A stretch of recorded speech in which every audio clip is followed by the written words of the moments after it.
Hello, and welcome to Jonathan Tobin Daily. I'm JNS Editor-in-Chief Jonathan Tobin. Thanks for joining me for another discussion on the most pressing issues in the Jewish world. Please like, subscribe, and give us good reviews when you listen to the show. Now let's get started. Nobody seriously believes that the U.S. Senate will reject President Donald Trump's nomination of former Arkansas Governor Mike Huckabee to be ambassador to Israel. Republicans managed to get far more controversial nominees such as Defense Secretary Pete Hegseth, Health and Human Services Secretary Robert F. Kennedy Jr., and Director of National Intelligence Tulsi Gabbard confirmed. So they should have comparatively little trouble pushing Huckabee, a man without skeletons in his closet, over the goal line.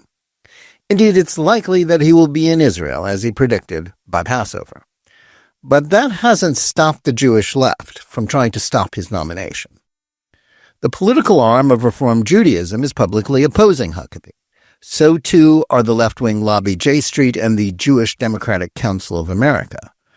The Jewish Council for Public Affairs, an umbrella group of Jewish community relations councils around the country, didn't condemn the nomination outright, but made clear its disdain for him with comments deprecating him as a Christian nationalist.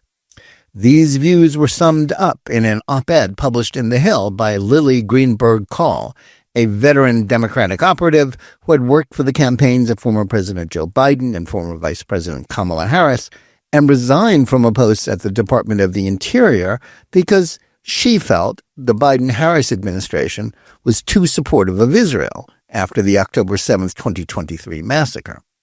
Quote, "Unconditionally supporting Israel actually makes Jews unsafe," unquote, and the Jewish state is antithetical to Jewish values, Call asserted.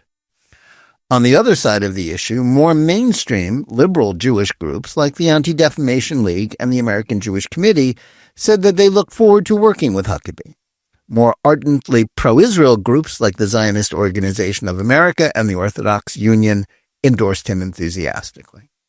Seen in that context, it's easy to dismiss Huckabee's Jewish critics as outliers or merely predictably partisan. But that would be a mistake. The angry response to Huckabee from the Jewish left echoes something deeply troubling about American Jewry's attitudes towards both Israel and its Christian supporters like the former governor. And the talk about Christian nationalism reflects a broader backlash among political liberals in general against any expression of faith in the public square. At its heart, liberal Jewish distrust of the strong backing Israel gets from evangelicals and other conservative Christians is a function of three factors. One is simple partisanship. Another is the shocking and quite irrational religious prejudice on the part of some Jews. The other is the notion that faith should influence public policy. The latter was put on display in the viral comments that former political reporter Heidi Przybyla uttered on MSNBC in February 2024. Przybyla condemned political conservatives and Trump backers as Christian nationalists because they believe that the rights of all Americans don't come from any earthly authority, she said. They don't come from Congress or the Supreme Court. They come from God. That is something that Huckabee believes, but that belief was shared by all of America's founding fathers, not least a non-denominational deist like Thomas Jefferson. It was, after all, the man who would eventually become the third president of the United States who wrote in the Declaration of Independence that it was self-evident that all Americans were endowed by their Creator with certain unalienable rights. While Przybyla was widely skewered for her ignorant comments, she was reflecting the wide gap that has opened up between people of faith, regardless of their religion, and those who have contempt for traditional religion. Sadly, nothing reflects that divide more closely than attitudes towards Israel. As a Gallup poll published last June suggested, support for Israel in the United States is primarily a function of religious faith, and declining religiosity is directly linked to growing hostility to Israel. The survey, which tracked opinions about the Jewish state and the Palestinians over the last quarter century, demonstrated that support for Israel was far more prevalent among those who attended religious services regularly and it declined among those who did not attend a church or a synagogue. The study also provided at least a partial explanation for the generational differences about Israel. If younger Americans are less supportive of Israel than older ones, it is to some extent the result of their being less religious than their elders. The fact that people 29 or younger are also more likely to have been indoctrinated in the toxic neo-Marxist ideas of critical race theory, intersectionality, and colonial settler ideology that brands Israel and the Jews as white oppressors, and which is antithetical to traditional faith, is also part of this depressing trend. That's just as true for younger Jews. Most of them have had the woke catechism of diversity, equity, and inclusion, DEI, which ironically excludes Jews, drilled into them in K-12 schools and again in college. That makes them more inclined to think that a concept is inappropriate if it is antithetical to the principles of equal opportunity and individual rights. It also makes them more inclined to think a sectarian Jewish state is somehow racist, or that Jews are somehow not the indigenous people of their ancient homeland. That liberal Jews and those organizations that are most influenced by this doctrinaire secularism is also part of their alienation from Israel is unsurprising. The fact that some, like most of those affiliated with the Reform movement, are avowedly religious may seem like a contradiction in terms, but it's easily explained when you realize that they see their religious beliefs, as many liberal Jews do, as not so much a matter of faith in revelation or scripture, but a reflection of their opinions on political issues, which they define as social justice. Their discomfort with Christians, like Huckabee, who believe that the Almighty has promised that they will be blessed if they bless Israel, may seem counterintuitive. But it is part of an aggressively woke and secular mindset that sees such beliefs as inherently illegitimate. Though many cast most of the blame for a decline in Jewish support for Israel on Prime Minister Benjamin Netanyahu, as well as members of his coalition who are members of right-wing and religious parties, the truth is it has far more to do with the demography of a community that is rapidly assimilated and the prevailing ideology on the American left. JNS recently reported on Pew data that indicated that 1% of Israeli adults raised Jewish say that they've switched faiths, compared to 24% of U.S. adults raised Jewish. Of course, partisanship is part of the opposition to Huckabee. In this, the most hyper-partisan moment in living memory, Jewish Democrats can be counted on to oppose just about anyone whom Trump nominates for office. But it's important to understand that the fact that Trump is the most pro-Israel U.S. president since the creation of the modern-day Jewish state cuts no ice with Jews on the political left. For the most part, even those who are still at least nominally Zionist think of Israel as only legitimate if it reflects their secularism and their ideas about how to solve the conflict with the Palestinians. The fact that in recent decades the Israeli electorate has, for the most part, voted for leaders from the right like Netanyahu is problematic for many American Jews. And the understandable Israeli support for Trump has caused many of them to see Israel as the moral equivalent of a red state. Unlike their Israeli counterparts, they have little understanding about the rejectionist ideology of Palestinian Arabs. Palestinians have repeatedly refused offers of statehood and independence when it meant that they must live in peace with the Jewish state no matter where its borders might be drawn. This has made little impression on liberal Americans, including Jews. This disconnect with normative Israeli political views, which have only been reinforced by the horrors of October 7th and its aftermath that made the notion of a two-state solution not so much a bad idea, but madness, is made clear when you hear the left's criticism of Huckabee. The idea that Israel needed to be saved from itself, as former President Barack Obama believed, is integral to liberal Jewish attitudes towards Israel. That anyone would still think that after October 7th, an independent Palestinian state would mean anything but more war and bloodshed for both peoples is hard to explain.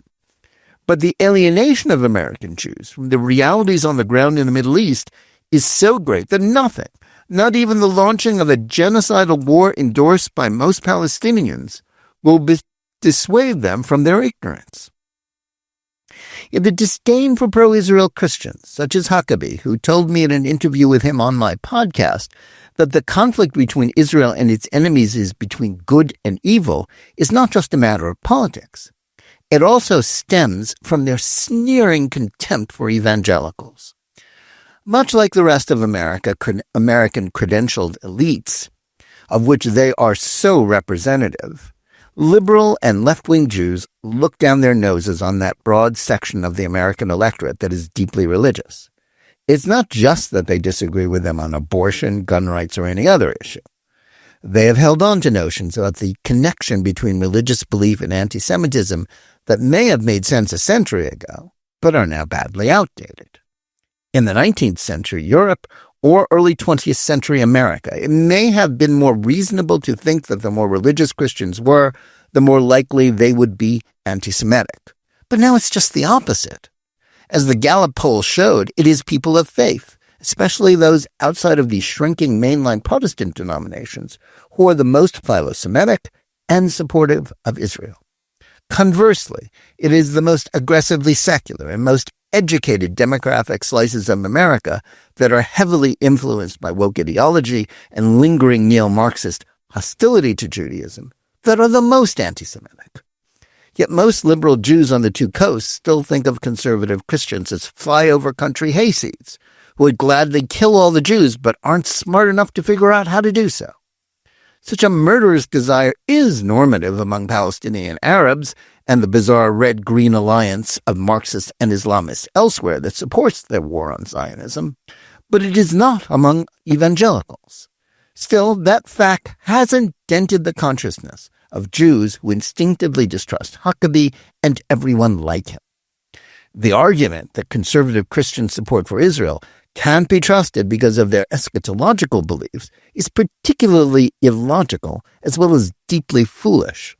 Most Christian Zionists do not predicate their love for Israel on the idea that its survival is part of an end-of-days scenario that will lead to the return of Jesus.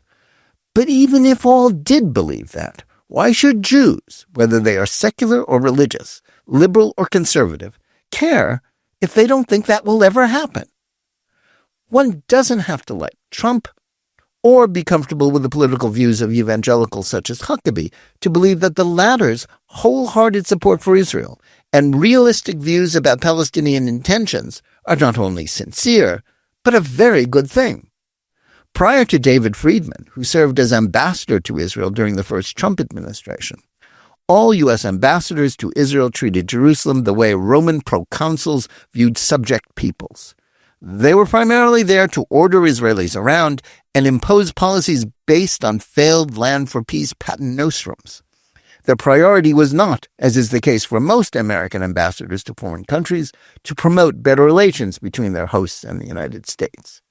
Friedman was a powerful advocate for a rational policy based on the realities of the conflict, rather than the conventional wisdom of the experts of the foreign policy establishment, which steered U.S. Middle East policy for decades. As much as anyone, he deserves the credit for persuading Trump to ignore them and move the U.S. Embassy from Tel Aviv to Jerusalem in 2018 and steer the president toward diplomacy that would end the ability of the Palestinians to hold the peace process hostage to their intransigent fantasies of Israel's destruction. Huckabee will be equally supportive of the alliance and of Jewish rights and realistic about the Palestinians. And as an evangelical, his presence in Jerusalem can do much to promote better interfaith relations. Yet for liberal Jews who believe that Israel must make suicidal concessions to Palestinians, whose goal is to destroy the Jewish state, and who have no interest in good relations with evangelicals for reasons that have nothing to do with foreign policy, his nomination is anathema. Attitudes towards the Huckabee nomination are, therefore, something of a test of American opinions about faith, radical ideologies, and whether American foreign policy should aim at strengthening Israel's efforts to defeat enemies or to weaken them. That so many Jews oppose him is a disturbing reminder of the profound problems currently facing American Jewry. Thanks for listening. Please remember to tune in every day for Jonathan Tobin Daily Edition, and every week for Think Twice, my full-length JNS TV program, whether you're listening to us on any of the podcast platforms or on the JNS YouTube channel. Please like and or subscribe to JNS. Click on the bell for notifications and give us good reviews. Please write to us at thinktwice@jns.org and let us know where you listen or watch the show and what you think about it. And remember, keep reading and thinking for yourself.